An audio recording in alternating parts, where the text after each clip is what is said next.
Pemirsa, aksi nyeleneh dilakukan oleh terdakwa kasus penggelapan uang ratusan calon jemaah umroh dengan total kerugian mencapai 4,9 miliar rupiah. Bos Biro Umroh yang akrab disapa Laila malah asyik berjoget usai divonis hanya 3 tahun penjara oleh Majelis Hakim Pengadilan Negeri Kudus, Jawa Tengah. Maklum, vonis 3 tahun penjara bagi Laila ini lebih ringan dibanding tuntutan jaksa yang menuntut hukuman penjara 3 tahun 9 bulan. Ya sebetulnya itu vonisnya nggak adil banget mengingat semua uang jerih payah dari peserta umroh yang ditipu juga tidak kembali dan dia dihukum 3 tahun itu kayak happy banget karena berhasil mengambil uang masyarakat dengan jumlah yang besar dan cuma mendapatkan hukuman 3 tahun. Jadi seharusnya hukumannya ditambah.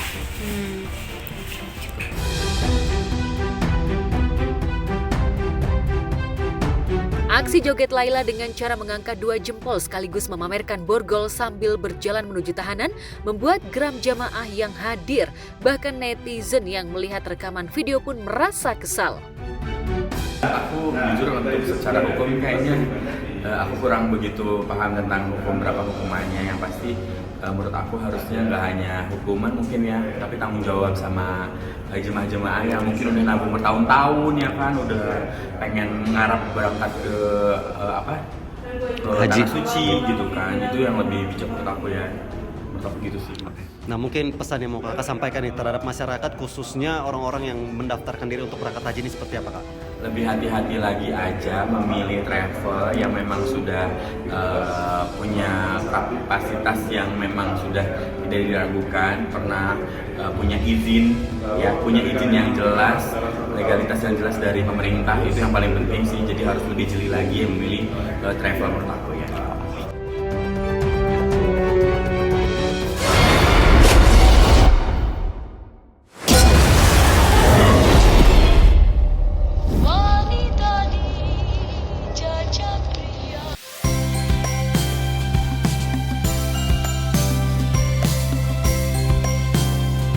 Di balik ketegangan cuplikan film horor ini, ternyata ada sosok Baim Wong yang menjajal debutnya sebagai seorang sutradara. Ya, untuk pertama kalinya Baim Wong menyutradarai film horor berjudul Lembayung yang mengangkat cerita dari utas jin poligigi yang viral di media sosial X pada tahun 2022. Yang itu sebenarnya cerita tentang kejadian di rumah sakit, di klinik. Tapi kadang-kadang orang rumah sakit sama klinik suka agak sama ya. Klinik Lembayung. Jadi sebenarnya ceritanya yang sebenarnya adalah memang dia itu digangguin di rumah sakit. Di rumah sakit. Tapi saya tidak mau sebatas kayak orang ngelihat, oh ini nanti digangguin. Ya, makanya kita itu ada banyak cerita yang saya masukin sana supaya sebagai penonton juga dia terhibur dengan filmnya. Tapi kita juga harus tidak bisa menyisikan apa kejadian sebenarnya di situ, dan orang ini nggak boleh jadi malah kok gue diginiin di film ini sih, karena kan dia yang merasakan.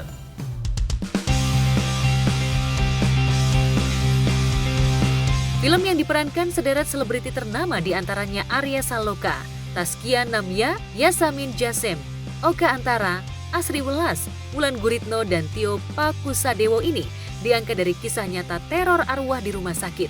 Sementara ingin memaksimalkan perannya di balik layar, tokoh yang seharusnya diperankan Baim digantikan oleh Arya Saloka.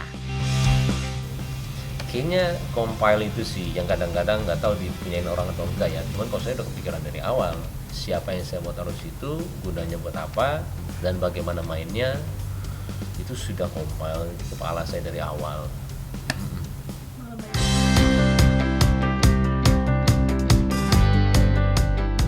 Sebagai sutradara sekaligus penulis skenario, Baim berharap film horor perdananya ini bisa menjadi karya yang membanggakan. Apalagi Baim juga melibatkan Kiano putranya yang ikut mengambil peran sebagai makhluk astral. Lantas adakah kesulitan bagi Baim mengarahkan Kiano dalam berakting di sebuah film horor? Mengingat ini juga menjadi pengalaman perdana Kiano bermain film. Kiano jadi anak setan. Jadi anak setan. Kiano di make up 2 jam. Nanti lihat aja.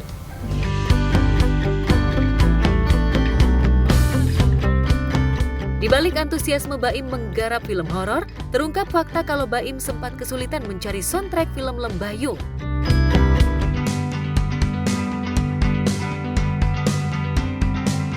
Sampai akhirnya Baim menemukan seorang nenek yang memiliki vokal yang pas untuk menyanyikan soundtrack film tersebut.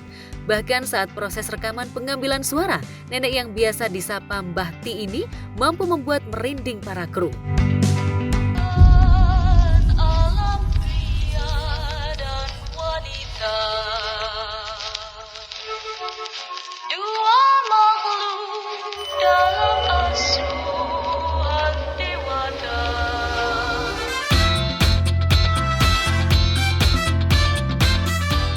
Jika proses rekaman soundtracknya saja mampu membuat bulu kuduk berdiri, lantas kelak akankah Baim berhasil membuat pecinta film horor di bioskop diliputi kengerian? Kita tunggu saja tanggal mainnya 19 September mendatang.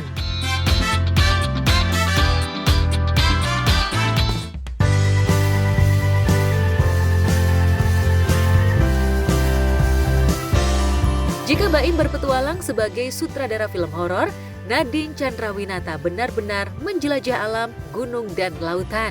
Hobi traveling serta berpetualang sejak muda itu sepertinya diturunkan kepada dua anaknya Jiwa dan Jala.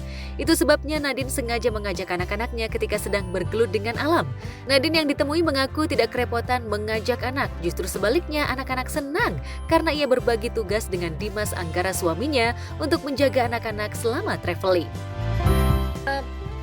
Karena aku udah ada dua nih ya, Jiwa dan Jala, mereka pun juga udah sering aku bawa ke acara Sea Soldier, ya ke mangrove, kemudian bersih-bersih pantai gitu, dan mereka tertarik. Walaupun si Jiwa masih kecil banget, tapi at least udah tahu suasana panas-panasan, kotor-kotoran, dan tim dari Sea Soldier dan ketemu orang banyak itu mereka udah cukup familiar dan mereka nyaman gitu.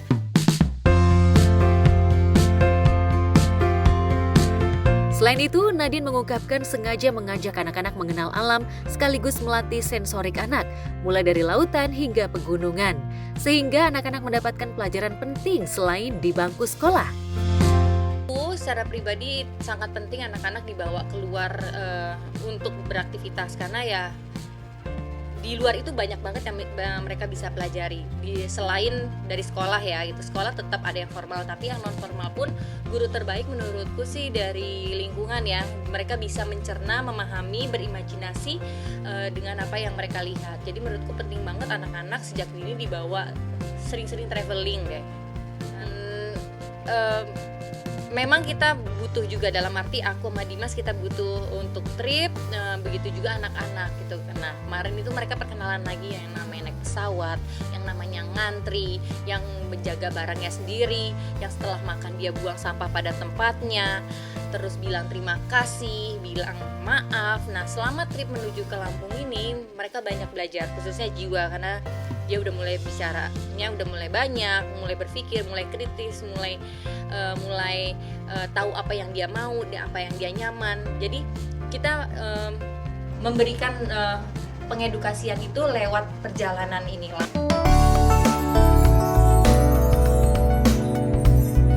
Kini seiring perkembangan anak-anak, Jiwa sebagai kakak sudah semakin aktif, sementara Jala masih dalam gendongan.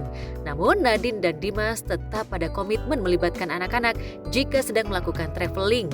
Lantas pelajaran apa yang didapat Nadine dan Dimas model parenting seperti saat ini?